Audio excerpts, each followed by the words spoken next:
Pamilyar tayo sa mga salita mula sa aklat ng Ecclesiastes na nagsasabing mayroong panahon para sa lahat ng bagay sa ilalim ng kalangitan.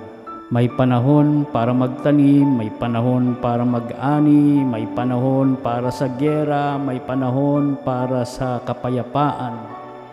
At kung titingnan natin mabuti ang ating buhay, personal man o bilang sambayanan, makikita natin na may kadalasan na ang ating panahon o timing sa Ingles ay hindi katugma ng timing ng Diyos, o kaya ang ating timing ay laging wrong timing.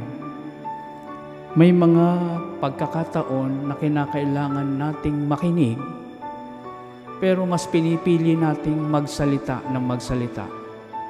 May pagkakataong kinakailangan naman nating magsalita, pero nananahimik tayo at hindi nga nakikinig.